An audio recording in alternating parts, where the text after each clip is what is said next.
There's no sign of an end to the US government shutdown.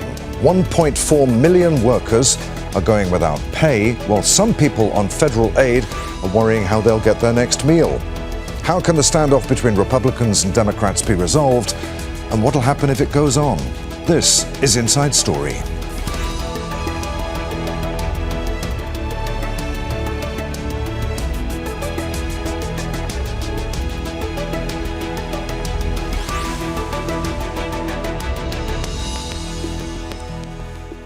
Hello, welcome to the programme. I'm Adrian Finighan. The US government shutdown is continuing with little sign of an end to the month-long bitter political stalemate driving it. Around 1.4 million federal employees are working without pay or are on unpaid leave, and some operations have had to close down. But the worst hit are the poor and vulnerable, people reliant on government programmes or services. As Republican and Democrat politicians blame each other, critics say their political leaders in Congress are more preoccupied with the political battle than its immediate consequences. So, how has the world's biggest economy again ended up in this situation? And who's worst affected? What are the political risks and calculations for both Republicans and Democrats? And what role is President Donald Trump playing? We'll speak to our guests shortly, but first, this report from Alexandra Byers. It's been dubbed the politics of pain. This is an utter moral failure. This fault is squarely on the shoulders of the Democrats. Republicans and Democrats trading blame over what's now the second longest U.S. government shutdown in history. The two sides battling to see how much worse the other is willing to allow the state of governing the country to become. Hundreds of thousands of workers are now going without pay. Air travel delays are surging. And for the first time ever, 42 million Americans could go hungry. The SNAP program relies on government funding to help low-income families buy food. Nearly 40% of its recipients are children, and 20% are above the age of 60. This program is a blessing. It's a very blessing to know that they are helping us and helping our kids and helping us be able to feed our children when we don't have jobs right now. Republicans say the shutdown means there's no new money to fund it. Democrats say they won't vote to reopen the government until Republicans agree to extend health insurance subsidies. The Democrats have caused the problem on food stamps, and of course, all they have to do is sign. And, if they sign, I'll meet with them. Democrats insist the Trump administration is illegally withholding short-term funding. Never before in American history, not once under a Democratic president or Republican president, has SNAP funding lapsed during a shutdown. Not even in 2019 during Trump's last shutdown. In fact, Trump himself funded SNAP throughout that shutdown. So this argument that he can't do it, that he doesn't have the money, that it's not legal, is just bull. Self-serving, nasty, vicious bull. Federal judges have ordered Trump to keep funding the program. Food is a basic human right. However you align yourself politically, people still need to eat. Studies show most people using the program are in rural areas that have a majority of Republican voters.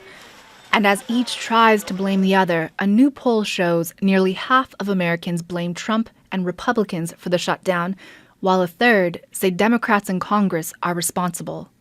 Some observers say the political stalemate marks a new low for American politics. This isn't a political game.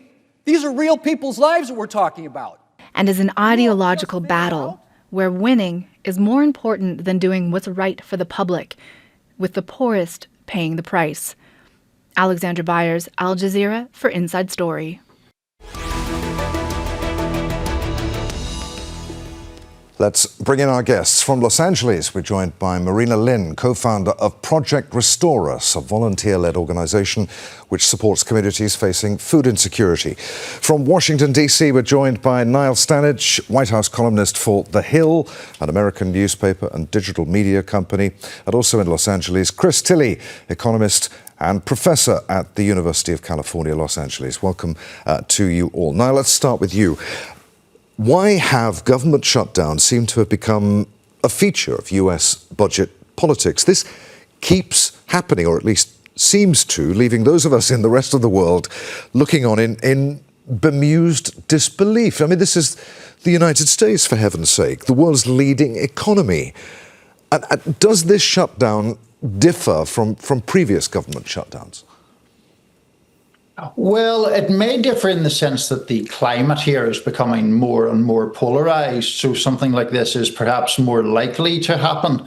But you're quite right. I mean, this is very different from many other nations throughout the world, in that the United States government needs specific legislation to be passed to fund its operations. That is not just automatically funded out of general taxation and the priorities of a particular given government. Before 1980, the laws around it, or the practices around it, tended to be a bit more lax. Since then, there have been roughly a dozen shutdowns. There were none during President Biden's term, the most recent one prior to this, during President Trump's first term. Chris, before we hear about the impact this is having on low-income families, tell us something about the economic impact of government shutdowns. What economic disruptions does a shutdown cause? Alexandra was talking about there being delays with air traffic. How quickly do the effects ripple through the economy as a whole? Well, there's a range of different effects, and some effects are immediate. Workers are not getting paid. There's 650,000 workers furloughed, a similar number working without pay. Federal contractors are not getting paid. There's $12 billion in contracts to small businesses that are not going out. Those are felt immediately. Then there are also longer term ripple effects like multiplier effects. The workers that don't get paid don't go out to lunch, don't take their kids to movies. There are knock-on effects, like you mentioned, the air traffic controllers who don't go to work when flights are delayed. People just fly less. And potentially the most destructive effect, but not the most immediate one, is if businesses and consumers lose confidence, because that could push us into a recession. Marena, more than 40 million Americans use the Supplemental Nutrition Assistance Program, or SNAP, that Alexandra was telling us about. With food stamps about to stop going out, what can you tell us about how this shutdown is affecting communities that your organization serves? Yeah, we're already seeing the impact of this with our healthcare partners and our pantries on the ground. It's quite devastating. I mean, the impact of this was already seen this past Friday, when we normally see one pantry normally gets 150 recipients come in and get a bag of groceries for the week, but they this time distributed nearly 250, and people had brought their family members. With the healthcare provider that we work with, they're forecasting a total loss of their grocery budget, these families. So they're having to take up extra shifts. They're terrified that their kids will go hungry. And this is not a scenario that anyone wants to see in this country. Like, the kids should not be the ones to suffer for these kinds of decisions. Marena, we saw a woman in Alexandra's report in tears because of the threat of going hungry. She couldn't afford to pay her grocery bill. Are people in America really going to go hungry because of this government shutdown? Absolutely. They count on every single dollar in order to put food on the table. The average SNAP recipient average household receives $356. That's your entire grocery budget for the month. There was a parent with a child with developmental delays, a single parent, and they said that they were down to their last $100 from the previous month, and they were just going to work on making that last. We last saw this with, at least with my organization. I mean, we've seen this chronically over time, but this kind of acute loss of income for food during the pandemic. And this is beyond what we've seen before. It's completely, it's really scary. We usually meet the needs of folks who are already falling through the cracks of existing safety nets like SNAP. But if the safety net breaks completely, we're looking at depleting our reserves to actually meet that need. Niall, writing in the Guardian newspaper on Saturday, Senator Bernie Sanders said that Democrats, quote, must stand with working families and in opposition to Donald Trump's authoritarianism. This may be the most consequential moment in American history since the Civil War, he said, with an administration that's waging war against the working class and the most vulnerable people. What do you make of that? How much of this is about posturing and policies and the argument about which party is to blame for the impasse? Mm-hmm. Well, in relation to authoritarianism, I mean, we have seen President Trump move primarily in other areas in an authoritarian direction, attacking law firms, prosecuting political opponents, cracking down on the media or attempting to intimidate the media, and so on and so forth.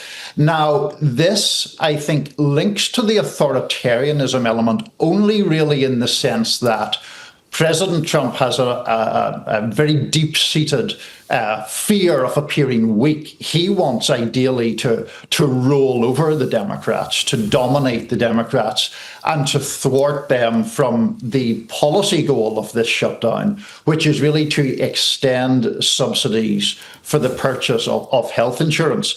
Just one more point briefly, if I may, Adrian, and I don't want to go on to Marena's territory where she has much more expertise than I do, but you asked about whether people are going hungry in the United States. As someone who has lived in the United States for more than 20 years but was raised elsewhere, I think the biggest international misconception about life in America is that there's perhaps a very small proportion of the population that's really poor, and then everyone else is doing fine.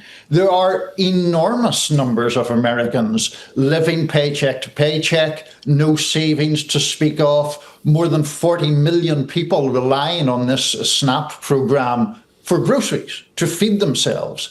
And I think really it does bear emphasizing how many working poor people there are in the United States, for reasons that would take a whole other conversation to talk about, relating to corporate power, a low minimum wage and things of that nature.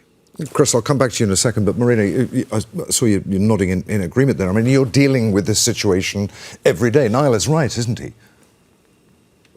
Absolutely. I think that's a very popular misconception that everyone's just doing fine, but it truly is paycheck to paycheck. It truly is taking up that extra shift with DoorDash in order to make the couple dollars to afford food. And we often forget that low-income groups in this country actually have the least access to nutritious and low-cost food. So their cost for food is actually much higher than for those with higher incomes. And that's a very perverse detail related to their geographies and where grocery stores typically are available. So it actually costs them a lot more time, a lot more miles traveled, and a lot more money to get the same nutrition that I'd be able to access easily.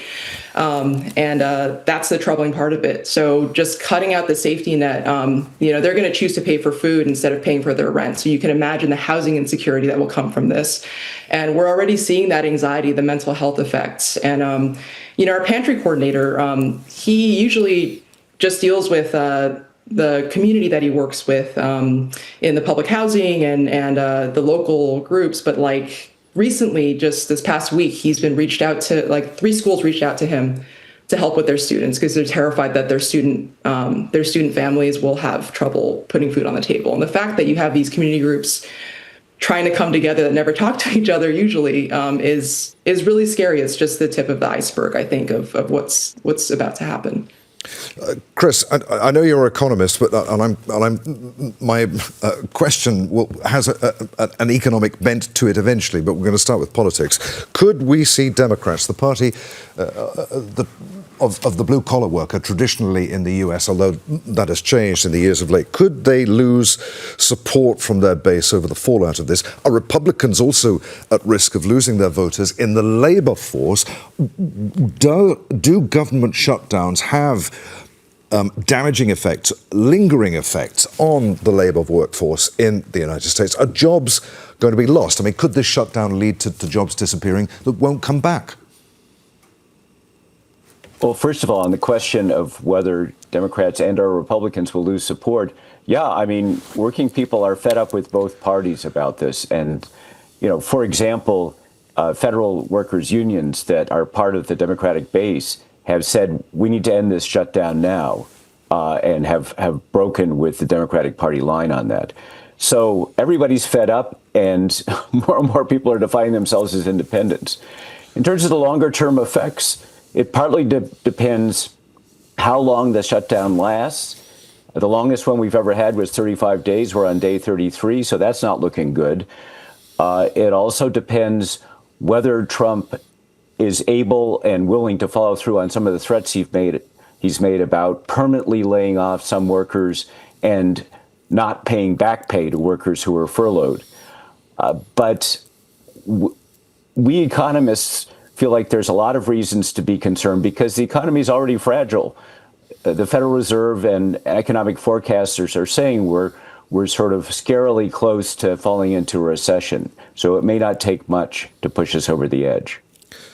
Niall, on Thursday, President Trump called for Senate Republicans to, quote, initiate the nuclear option and end the filibuster. Would the Senate seriously consider changing the voting rules to get past Democratic objections to the budget? There are some senators who would, but our reporters at the Hill who cover the Senate closely don't believe there is a majority to do that.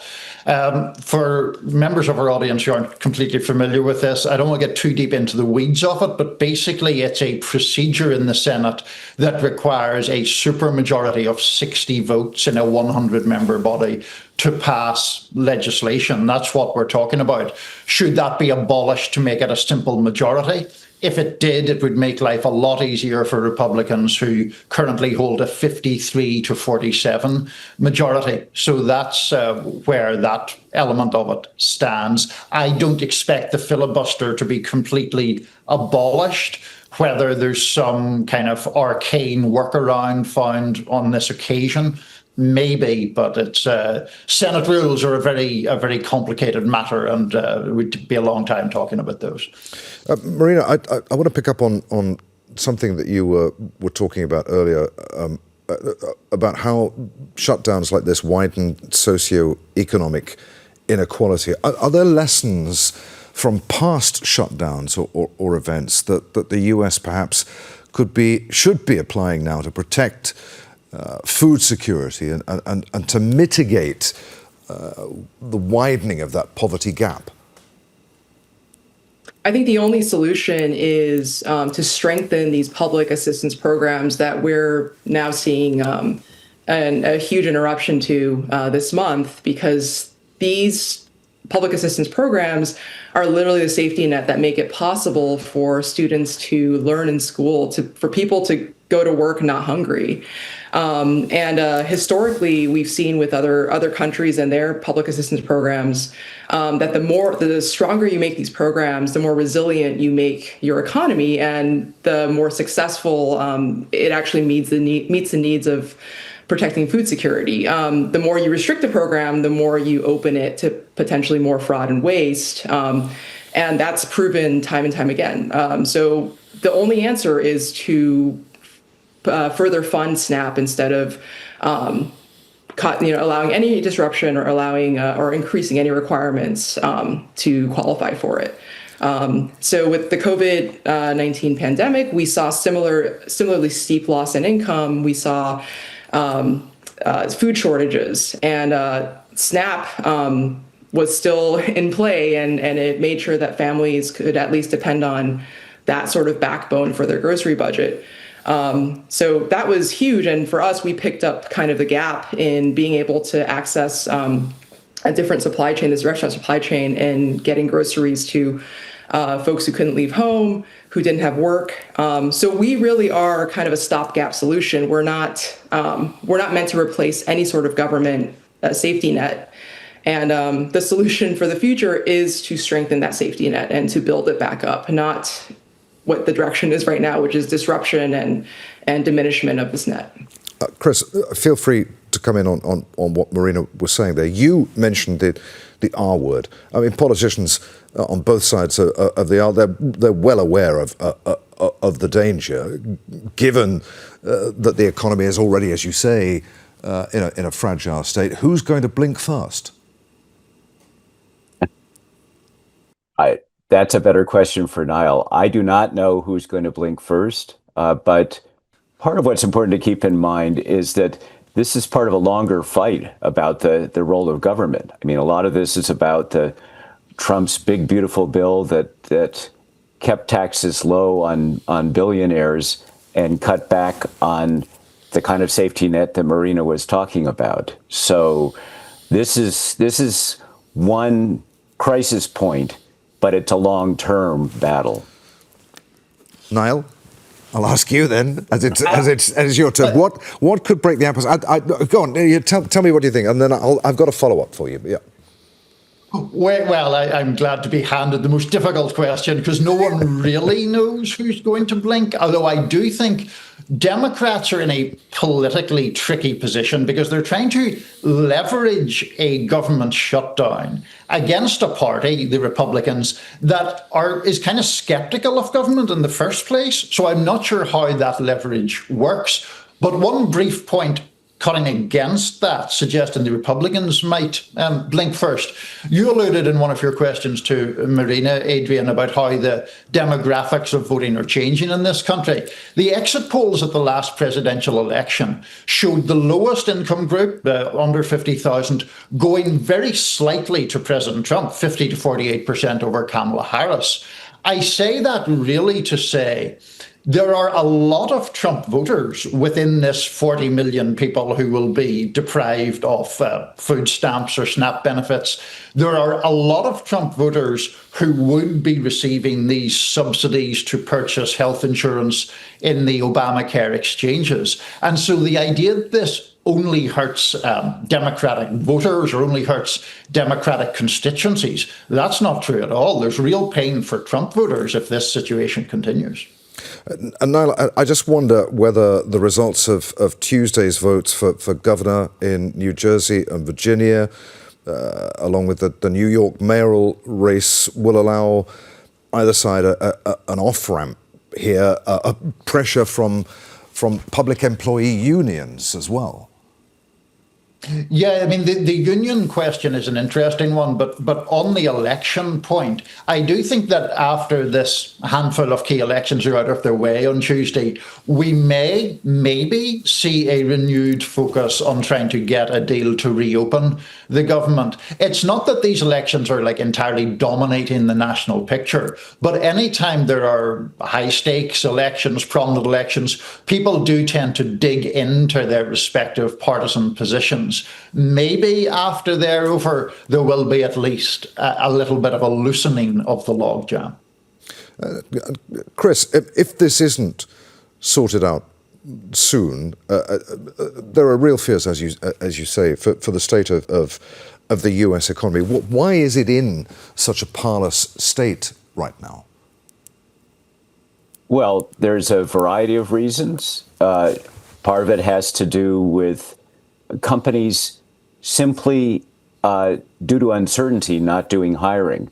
Part of it is being attributed to the rapid spread of artificial intelligence, which again, companies, wisely or not, are doing less hiring and are laying workers off, thinking that artificial intelligence is going to be doing a lot of workers' jobs.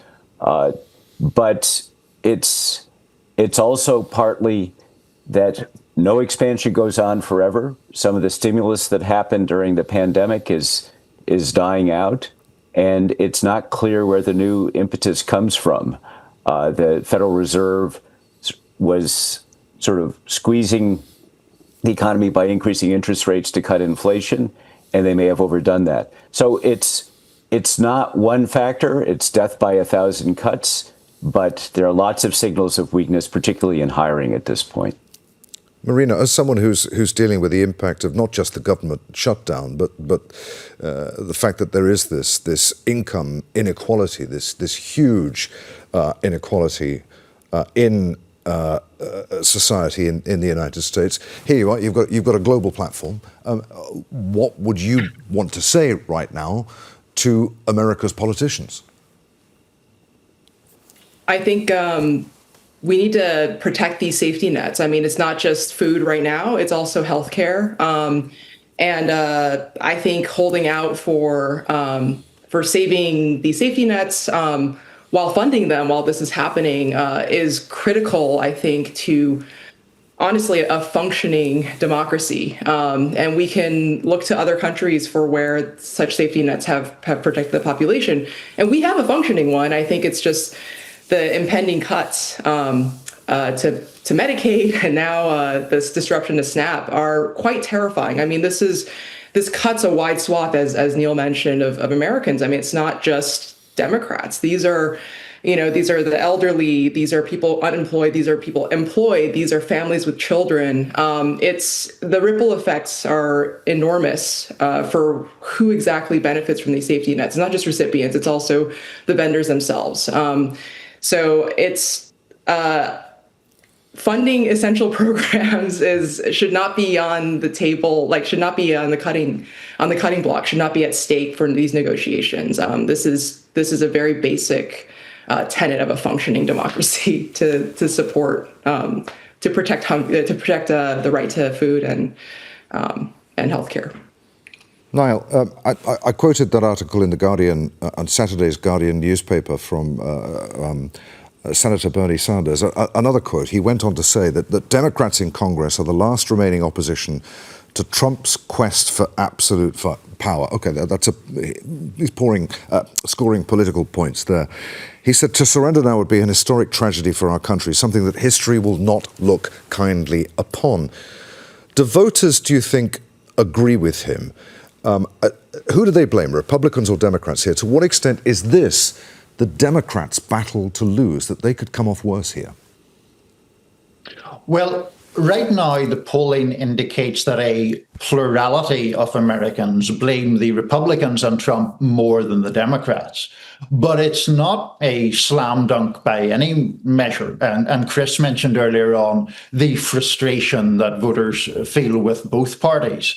It is also true that it is the traditional role of the Democratic Party, or it's supposed to be at least, to protect the more economically vulnerable. So if those more economically vulnerable voters take a big hit, will they complain about the inefficacy of the Democratic Party in standing up for their interests?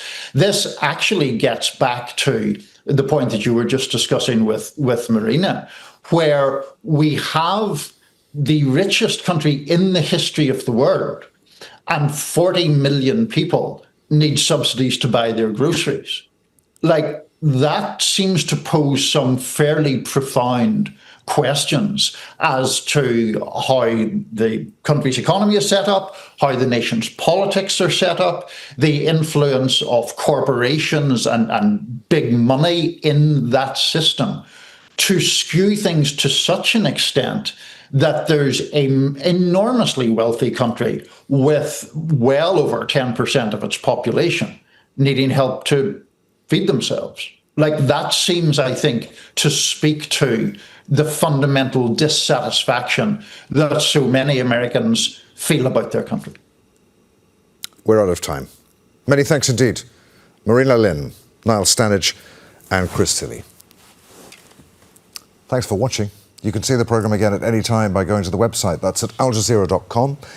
For further discussion about this issue, join us at our Facebook page. You can find that at facebook.com/AJ Inside Story. And of course, you can join the conversation on X. Our handle there at AJ Inside Story. From me, Adrian Finighan, and the team here in Doha. We'll see you again. Bye for now.